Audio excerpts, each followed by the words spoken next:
Hi, folks. Thanks for choosing to listen to this episode. I just want to let you know before we get into it that I've done an overhaul on Patreon. So if you want to get early access to episodes, bonus episodes, and much more, head over there and sign up. Next week's episodes are already there waiting to be listened to. Okay, that's enough from me, so enjoy this episode.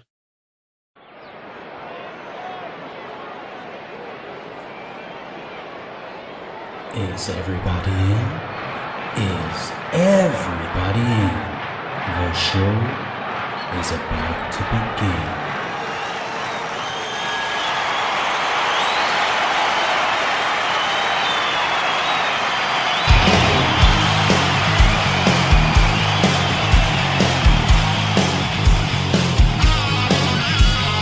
Welcome to the podcast, concerts that made us, interviews and stories, tales from the bus.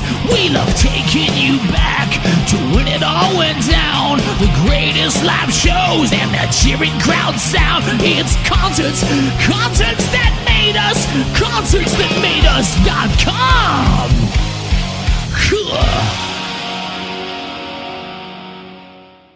This is JSqrd the Mixed-Up Zombies, and this is Concerts That Made Us.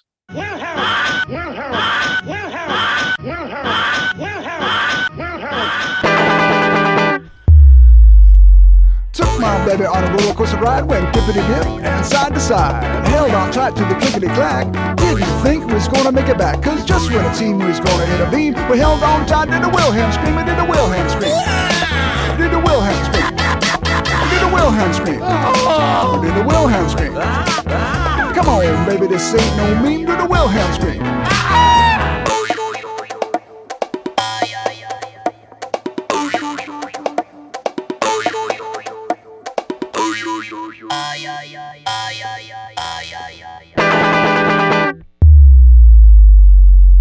Took my baby to a movie show.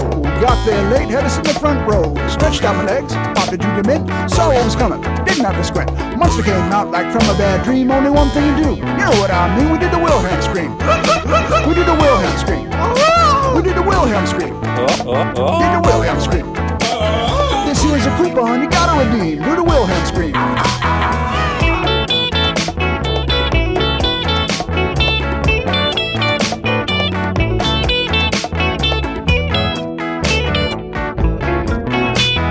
Next time you're out on a Saturday night and you're looking for a way to treat your baby right, here's a tip straight from the heart. You and I know that's the best place to start. Don't keep it to yourself, no loss of self-esteem. Just take a deep breath and do the Wilhelm Scream. Do the Wilhelm Scream. Do the Wilhelm Scream. Do the Wilhelm Scream. Do the Wilhelm Scream. Silky smooth like ice cream. Do the Wilhelm Scream.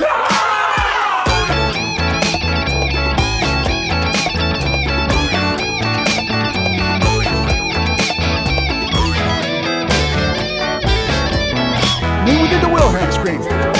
We did the Wilhelm Scream. We did the Wilhelm Scream. Did the Wilhelm Scream. This here's a coupon you gotta redeem. Do the Wilhelm Scream. We did the Wilhelm Scream. We did the Wilhelm Scream. We did the Wilhelm Scream. Did the Wilhelm Scream. This here's a coupon you gotta redeem. Do the Wilhelm Scream. Scream for your life!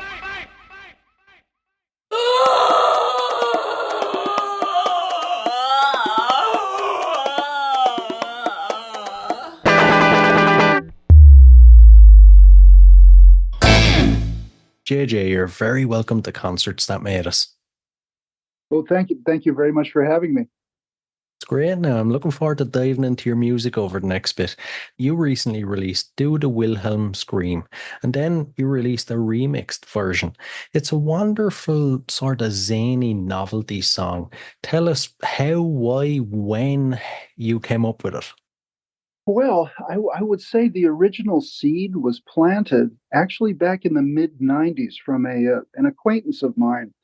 He was from Southern California originally, and I'm kind of from the central coast of California.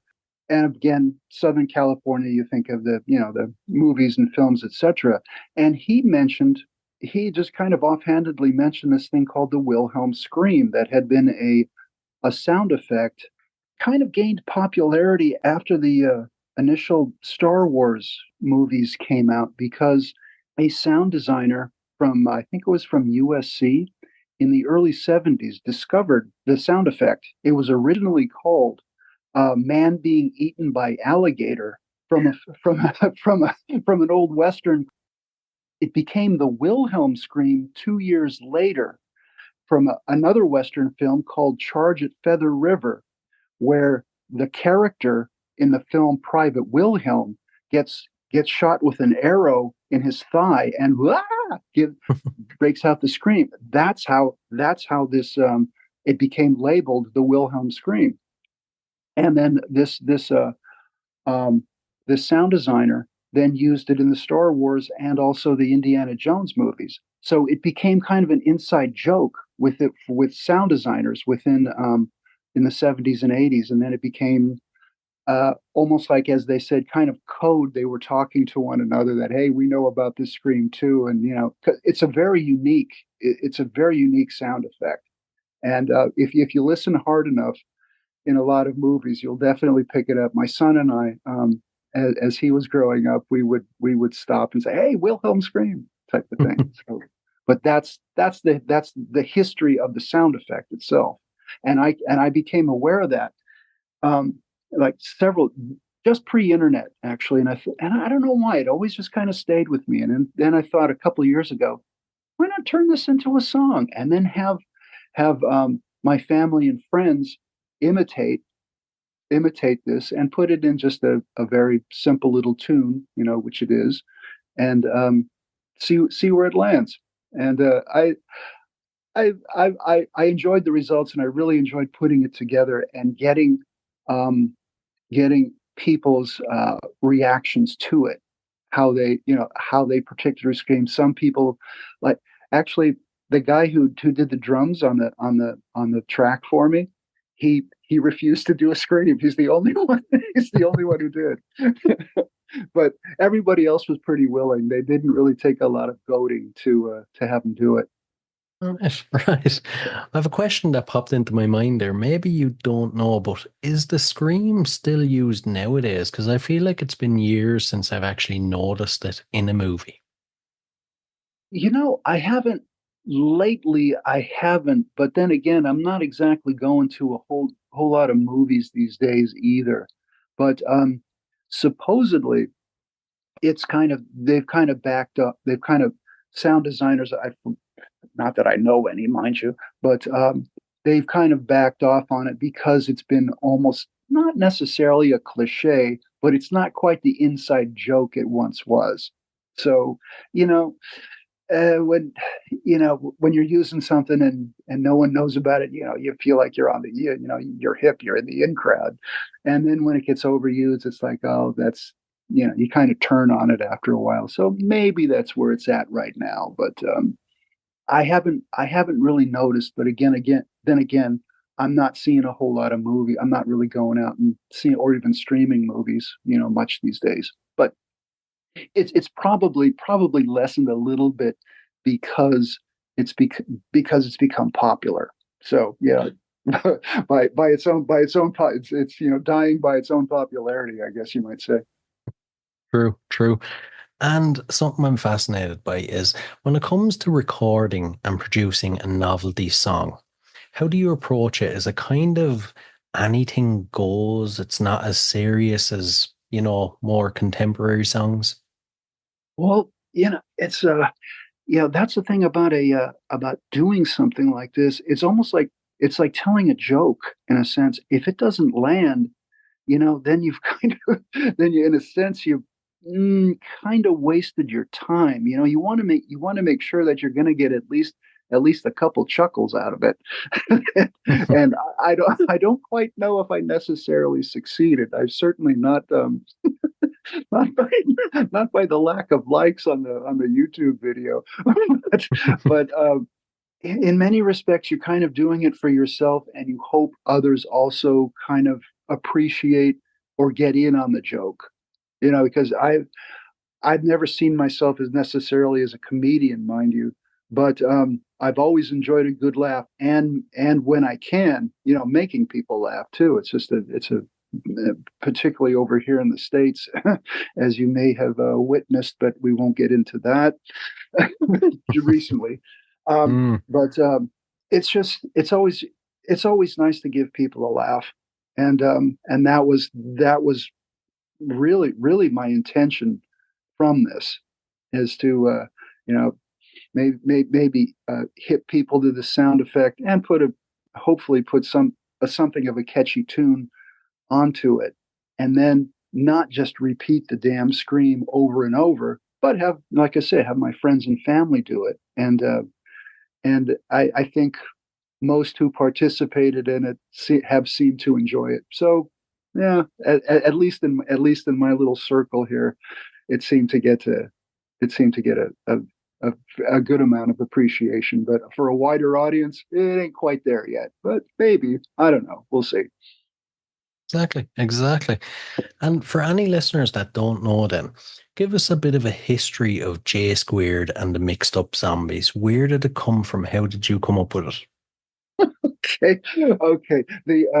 Well, obviously for my name JJ and JSqrd, and that came. The first guy who ever called me JSqrd, I think 19 at the time, working at a sandwich shop in San Jose, California.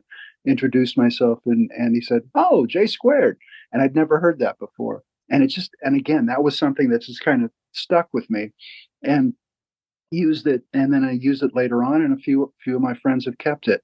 But the Mixed Up Zombies part, that comes from an unbelievably bad horror movie from, I think it's the mid to late 60s.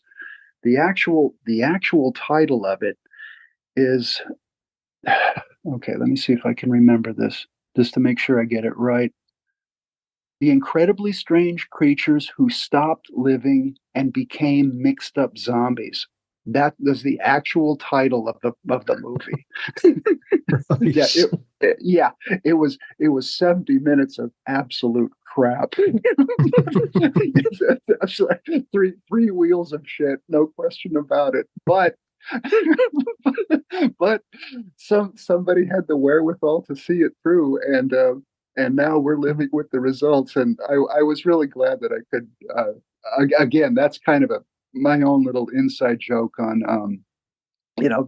bad sci-fi movies from the 50s and 60s, because in a sense I saw plenty of them, and especially being a teen in the early and mid 70s was so our local TV was inundated by that crap, and after a while it became something that was so bad it's good type of stuff. So I've always had a soft spot for that stuff, and especially if I got 70 minutes to kill, it's like, okay, let's watch a crummy movie.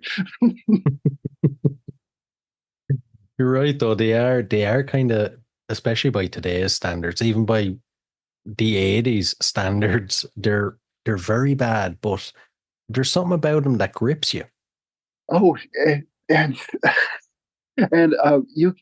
I can. It was a lot like I don't know. You remember the movie with Johnny Depp, the Ed Wood? Yeah. So when Ed's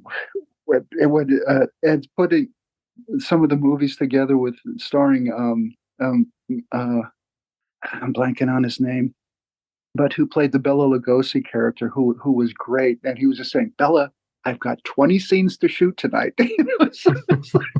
It wasn't exactly doing it with much of a budget or an eye on quality. So, I think that's what I find dare I say, charming about the things, is they were just cranking this crap out because they just thought maybe we can make a buck off the kids and all these new monster flicks, and stuff like that.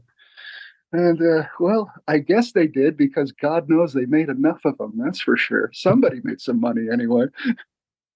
You'd hope so, anyway. or maybe they shouldn't have. That way they would have stopped. maybe, yeah. And aside from JJ Sqrd and the Mixed-Up Zombies, you have a very long history when it comes to music. You were a founding member of Trees of Mystery, which ran from 1988 to 1992. Can you kind of talk us through those days with that band? Well, let's see. The Well, speaking of schlock, the title, the name for the band came from it's kind of, well, it's something of a tourist trap in Northern California, where there's a bunch of strange growing redwoods that they decided to, form a little park over. And when I was a kid, when we do the station wagon vacations, I remember going through there, and what they used to put these bumper tags, not stickers, but bumper tags on when they used to be bumpers back in the '60s. They'd wire these things on there, and as you drive up and down the excuse me, up and down the highway, you'd see practically every other car with this Trees of Mystery bumper tag, big yellow and orange bumper tag on it. And I would it just reminded me of, family vacations and, the good and bad of them. And I was driving home from work one time, and I saw an RV. This was, gosh, already in the '80s by then. And I saw the old tag, and I just started cracking up because it reminded me of that. And I go, that might be a a decent enough or dumb enough band name. Proposed it to my bandmates at the time, and it stuck. And so initially we were not exactly a butthole surfers type thing, but maybe not a whole lot better. And so again, it was not exactly a joke, but it was very rough in the beginning. But then we replaced a few people, and we actually brought a really good drummer on board. And as you know, with most just about any band is really built is very centered around one's drummer, how good one's drummer is, and we got a really good one. Just kind of fell in our lap, and and me and the singer, Rob Dubois, he was the lyricist, and we all were involved in putting the music together.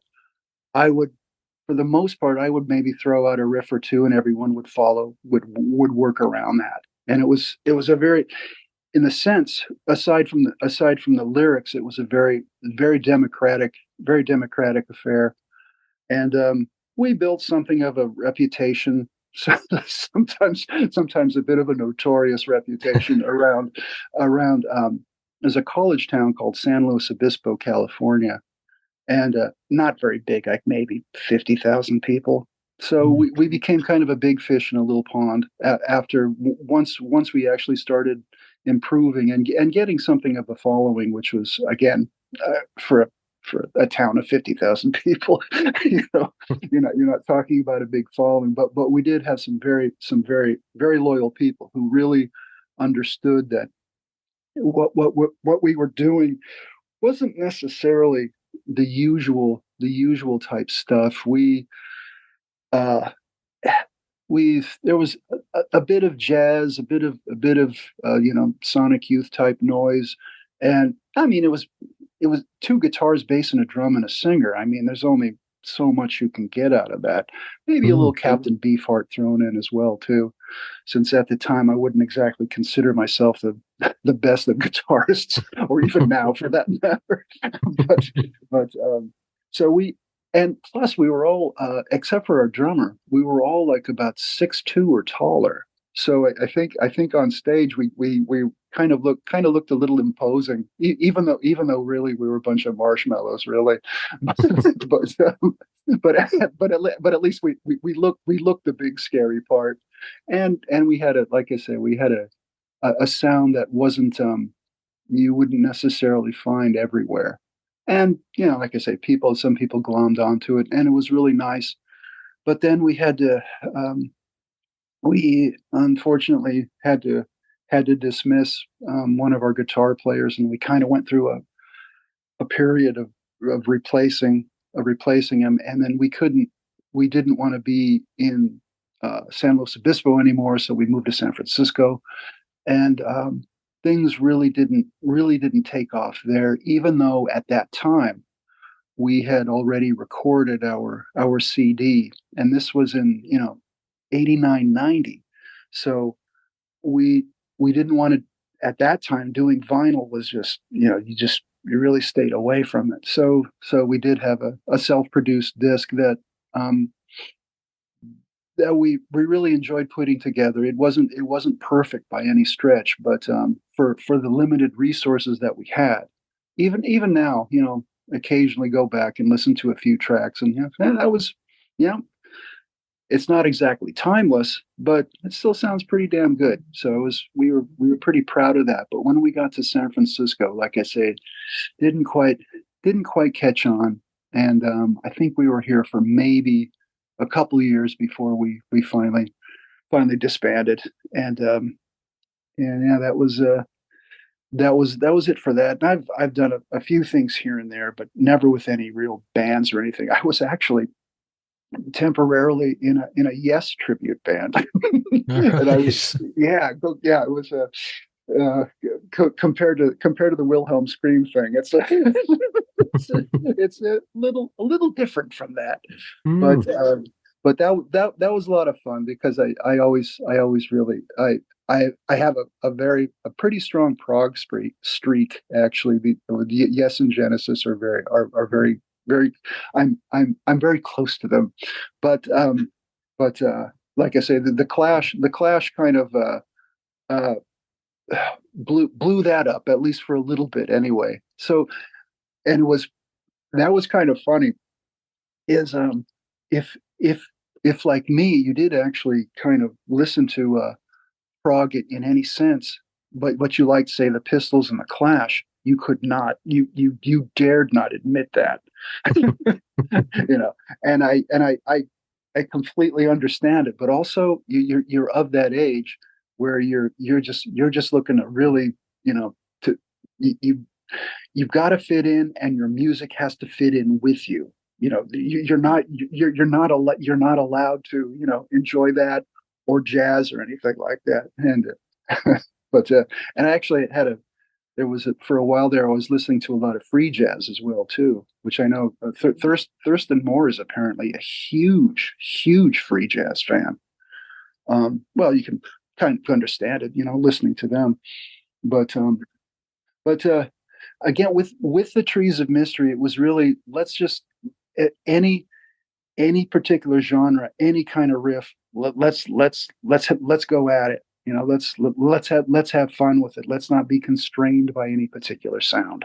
So that's that was that was kind of a founding uh, principle, if you will, uh, of the Trees of Mystery, was like, let's just let's embrace it all, even if we can't play it. Let's just try it out anyway.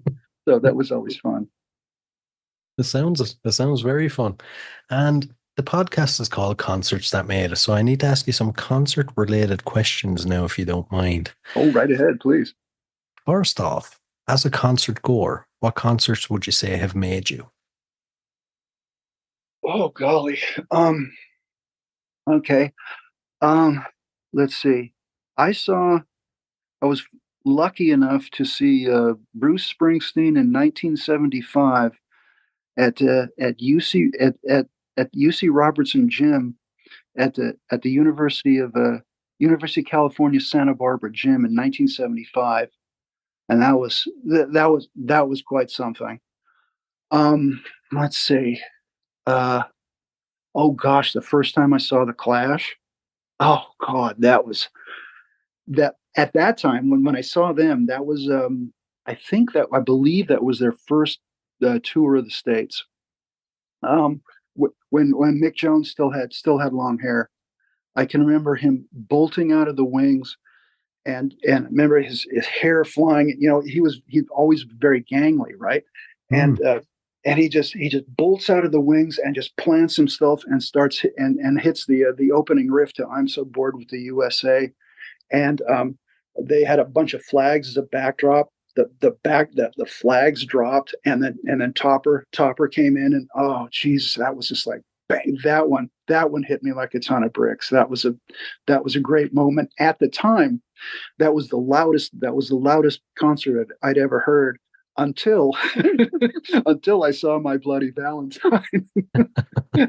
Oh, I was when the first time I saw them, I can remember I was wearing I was wearing, usually I wear shorts, but I was wearing pants at the time, and my pant leg was actually waving because of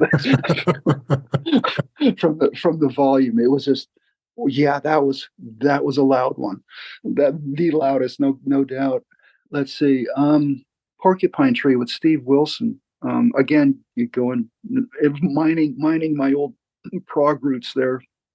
I saw them for the first time, and that was very impressive. I really enjoyed them a lot. Those two were very early standouts for me. The last, was it 3 or 4 shows that I've seen of the reformed King Crimson? Oh yeah. Were with the 3 drummers out front, which were those all those were very nice, even though they kind of played a lot of the same stuff in all 4 of those shows. From that was 14 through, was it 20, I think. Hmm. And now I don't know if you know, but Adrian Belew and Tony Levin are touring what they call Beat. Are you familiar with this tour at all? No. Yeah, they reformed with the permission of Fripp, basically. Belew and Levin have brought on board Danny Carey from Tool and Steve Vai, who's doing Fripp's parts, and they're calling it Beat. They well, I guess that's the name of the group too, and they're touring the 3 Crimson albums, Beat, 3 of a Perfect Pair, and Discipline, and they're just playing music from those 3 records because those are the ones that Belew was most influential on, and so they're touring that right now, and they play. I saw them on opening night in San Jose, California, and it was very impressive. It was nice. It was nice hearing that again. Yeah, and Talking Heads was. I saw them actually.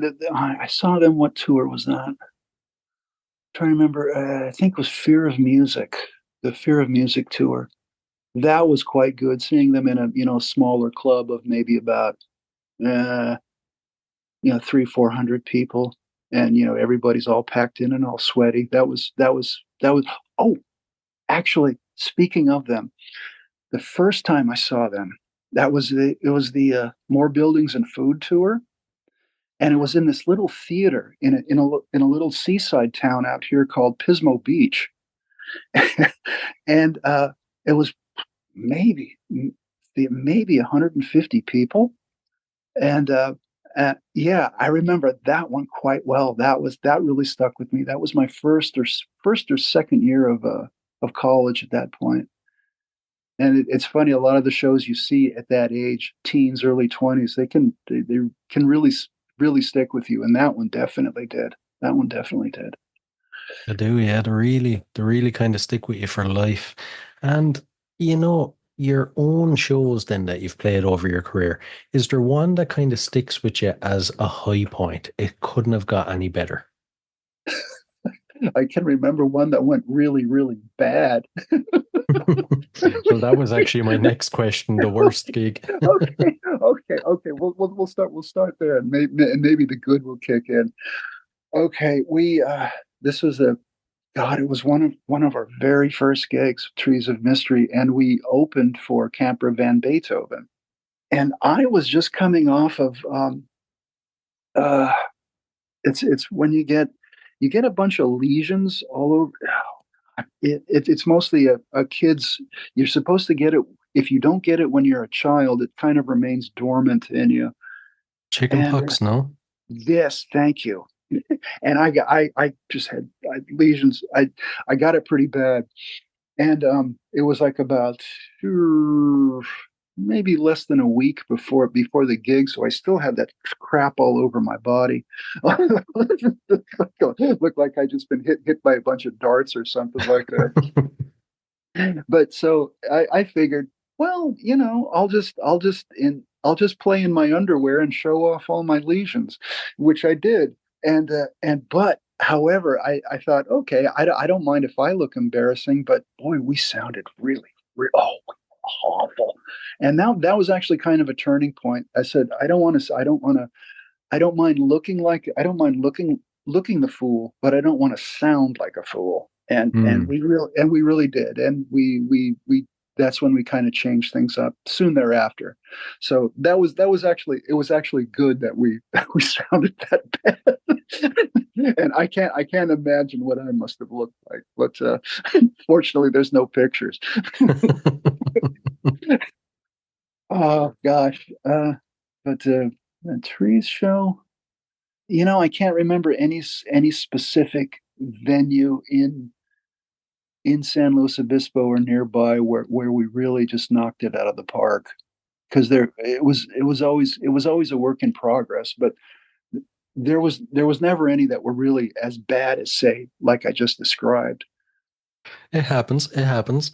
And before we move on to the final few questions, future plans set in stone, what can we expect?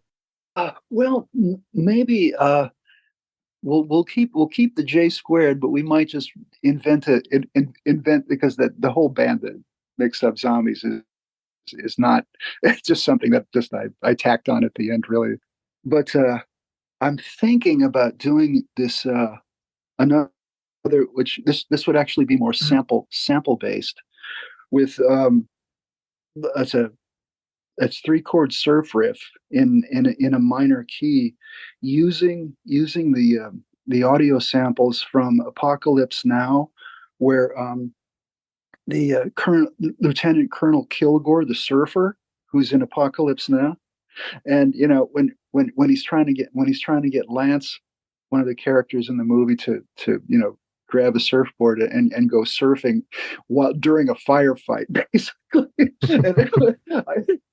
And it's supposed to be an absurd scene anyway, but I a long time ago, I made an old 4-track, an old cassette 4-track recording of it, trying to kind of paste it all together as best I could. But I'd like to kind of uh, buff that one out a little bit more, and make it a little bigger and better, and do a really bad '60s surf movie video to it, which I think could be, again, kind of keeping the theme light, Hmm. try and make it somewhat humorous, but there's licensing issues to that. I would have to work out with using, you know possibly using, anything from, a movie of that's iconic, that would be Hmm. recognizable, like in the vids that I used for the Wilhelm stuff. I don't know. There might be some people out there who could probably still still try and sue me, but shh, we won't talk about No, we'll keep that between that. Yeah, ourselves. yeah. Well, but like I said, with only a couple hundred views, I think we're okay, right? Just about, just about.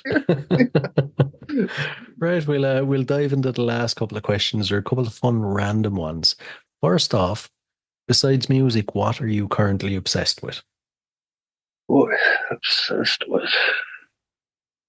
I wouldn't necessarily say obsessed, but but I don't know. Funny, one of the first things that kind of comes to mind would actually be would be cooking. I think I've become a much better, or much more interested in in making making decent food for my wife and son. So, but I wouldn't necessarily call that an obsession. But golly, I know nothing. Again, nothing that I would necessarily apply to being obsessed with. Yeah, But okay. I that like the that's cooking one.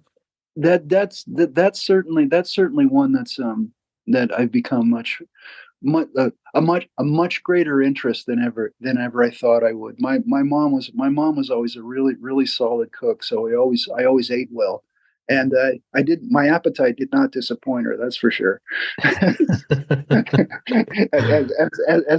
as my son will now attest to, he seems to have inherited a lot of that.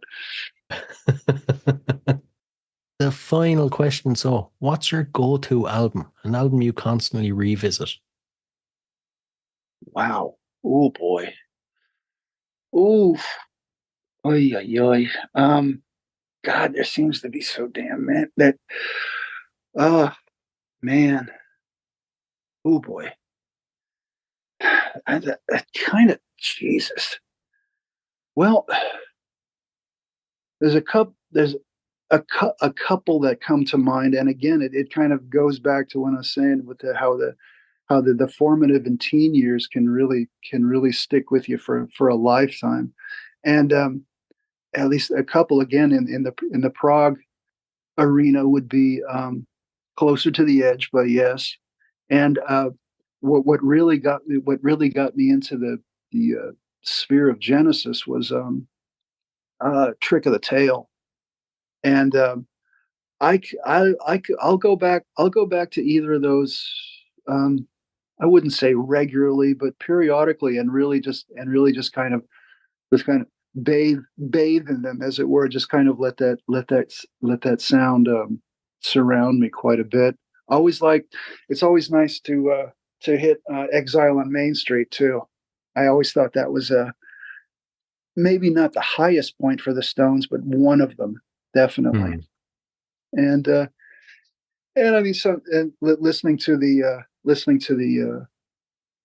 medley, if you will, on Abbey Road. That's always nice going through that one. Very true. Great selections there. Listen, JJ, this has been an absolute blast now. Thanks a million. Oh, thank you for having me, Brian. Wilhelm! Yeah, I'll just fill my pipe. And now the most shocking and terrifying ode to a sound effect ever put to music. JSqrd the Mixed-Up Zombies invites you to do the Wilhelm Scream! Took my baby on a roller coaster ride, went dippity-dip and side to side. Held on tight to the clickety-clack. Didn't think we was gonna make it back, cause just when it seemed we was gonna hit a beam, we held on tight and did the Wilhelm Scream. We did the Wilhelm Scream. We did the Wilhelm Scream. We did the Wilhelm Scream. We did the Wilhelm Scream. Come on, baby, this ain't no meme. Do the Wilhelm Scream. Went with my baby to a movie show. Got there late, had to sit in the front row. Stretched out my leg, popped a junior mint. Saw what was coming, didn't have to squint. Once they came out, like from a bad dream, only one thing to do. You know what I mean? We did the Wilhelm Scream. We did the Wilhelm Scream. We did the Wilhelm Scream. We did the Wilhelm Scream. This is a coupon you gotta redeem. Do the Wilhelm Scream.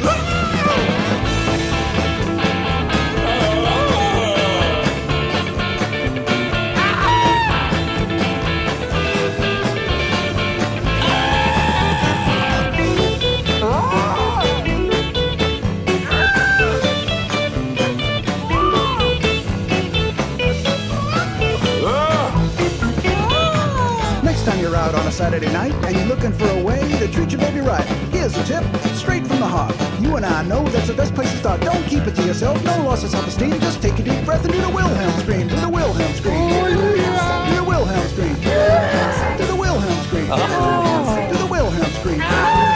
Silky smooth like ice cream. Do the Wilhelm Scream.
Hey guys, I really hope you enjoyed this episode.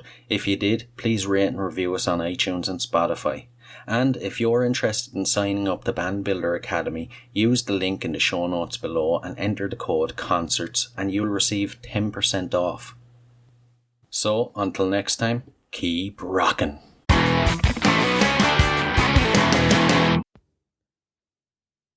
Hey, what are you guys still doing here? The show's over. It's over. You can go home. Go on. We'll see you next time.